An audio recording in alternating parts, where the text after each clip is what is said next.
And then I just put it all around the starfruit. Provide food as well as plenty of organic matter for me to chop and drop.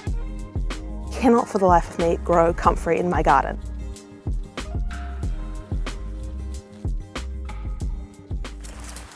Let's talk about growing your own mulch. Today I'm going to share with you some of the plants that I'm growing specifically to create shade and build nutrition in the soil. So if you're starting a new garden or you just have a really hot garden that needs some summer shade or some protection from the winds, then these plants are really going to help. Look at this, looks like a little bit of a jungle behind me. I can't believe that this was just grass not that long ago.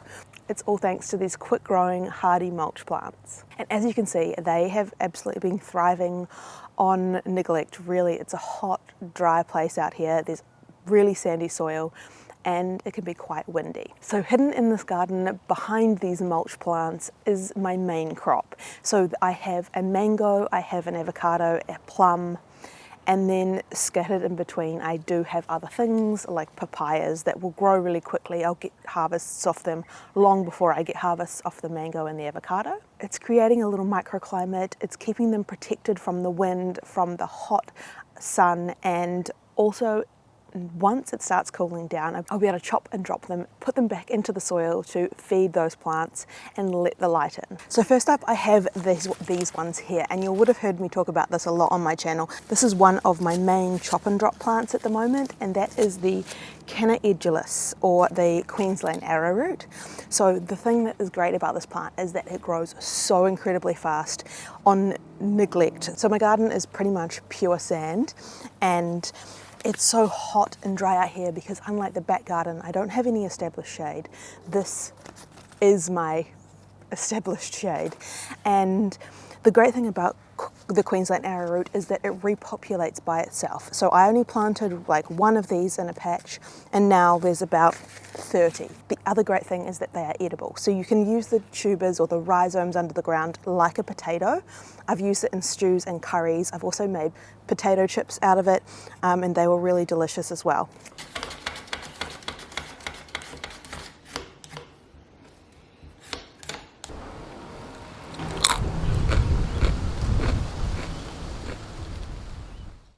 I also made these fun little eco pots using the leaves of the Queensland arrowroot. I love growing things that have multiple different uses, and this is definitely one of those plants. So I haven't chopped back any of this Queensland arrowroot from this garden yet because we are still in the midst of summer. So I'm growing rapidly and offering that protection, and then once we start getting the cooler days and summer starts to calm down a little bit, I'll be able to go in there and start chopping that back and dropping it into the garden to help build the soil and let the light in for the winter months. So all I do now, these ones are starting to take over my pathway a little bit, so I'm going to cut them back, and I just go in at the bottom and cut it off. It cuts super easy. There we go, like that, so I can make a little bit more space for my pathway. And then all I do is I just chop them up into smaller pieces.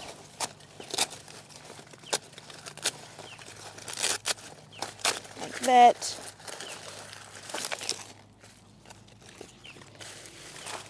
And then I can pop them around my fruit trees. So here I'm going to pop it around my starfruit.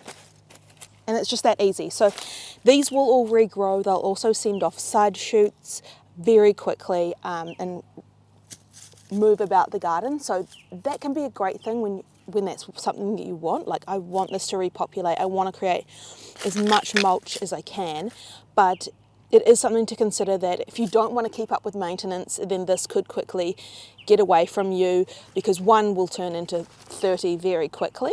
And to remove the bulbs, it's also not that hard, especially in sandy soil. You can just dig in and pull them out. So there we go. This one I can already see is super fibrous. I mean, these don't get a lot of water, and it's been a hot, dry summer, so I wouldn't be eating something like this, but if I wanted to go and plant this in another area of the garden, I could easily do that. I could also add this to the compost because this is also going to be really good organic matter. This one here, you can see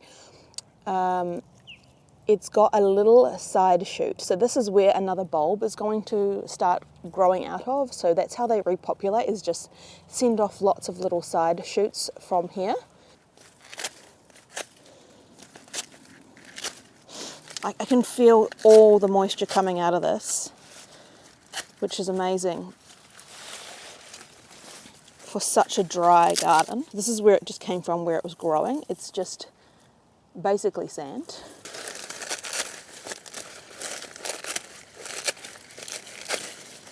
So they're very similar to a banana, but they're not going to get as tall as bananas. They're only going to get to about 2 meters tall, and the stems don't get much thicker than that. For mulching, it's best to cut plants back before they go to flower to harness as much nutrients as possible. But this one did go to flower, and it must be full of nectar because the little birds were loving it. And then I just put it all around the starfruit, making sure not to touch the stem.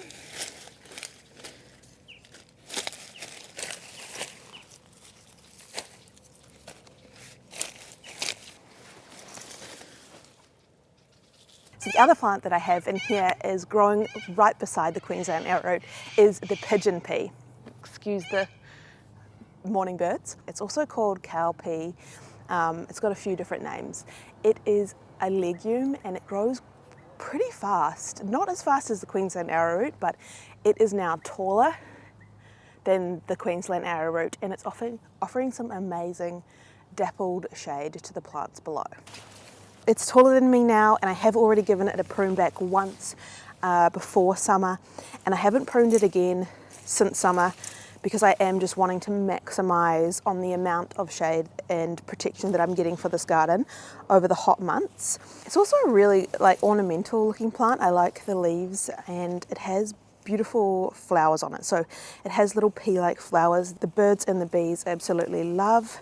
And then it produces peas. Pigeon pea is a fast growing nitrogen fixing plant that draws nitrogen from the air into the plant.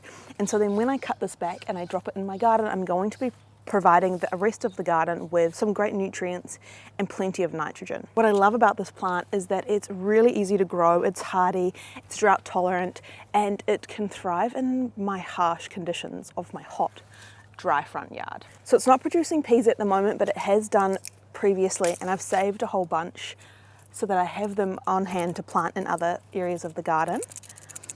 So you can eat the peas fresh. You can also dry them out and use them like you would a split pea, so in lentils and dals. Pigeon pea also makes really good animal food. These would be a good one to grow your own animal feed. So if you want to dry them, it's best to leave them to dry on the plant.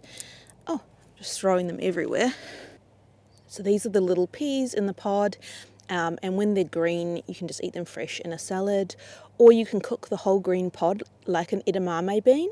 And then once they're dry like this, you can store them and use them like a lentil or a split pea in soups and curries. You can also then go and plant them in other areas of your garden. And this next one is another one that is hardy. It can grow in really poor soils, sandy soils, soils with no nutrition, which is what I have plenty of. And I'm going to be using that in my 2 new garden projects. So make sure you subscribe, you have notifications on, because I've got 2 more projects coming for the upcoming months, new spaces that I'm going to be transforming from bare ground, from grass. And this edible mulch plant produces large tubers under the ground, so it is another one that's going to provide food as well as plenty of organic matter for me to chop and drop, whilst also providing shade as it grows. And that is cassava. It has edible root crops under the ground. So this one is going to be another starchy crop that I can harvest. And also it produces in abundance in leaf crop. It's going to offer some shade, some wind protection, and of course the precious mulch that we're going to chop and drop and feed our soil. So this next one is a bit of a rogue one, but it works really well for growing mulch in my garden. I also love how easily it chips up in the wood chipper and provides not only this garden with mulch, but also now the front garden as well. Every year after my feijoas have fruited, I cut my trees back by nearly half to try and keep them manageable. This provides me with a lot of mulch and keeps the branches small each year, making it easy to put through my little chipper. This is one for people growing in a warm climate like me. Bananas are not only really fast growing, but they also provide a lot of green material to chop and drop. They are hungry feeders, so they can draw up nutrition really quickly, but they provide that back into the garden when you cut them down. So once they finish fruiting, you cut the whole banana palm down.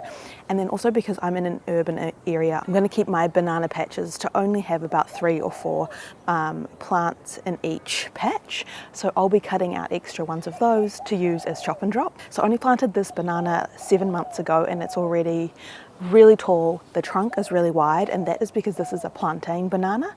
So this one is going to get quite tall, and it's also already got 2 little side pups on it as well. So it has reproduced its own plants really quickly, and so I'm going to be able to use the excess ones of those to chop and drop and feed the soil. And then eventually, as my avocado grows, these will be phased out, but I'll be able to take those pups and put them somewhere else and have already added a whole lot of nutrition back into the soil here. One of the key things about growing plants for mulch is you want them to grow really quickly.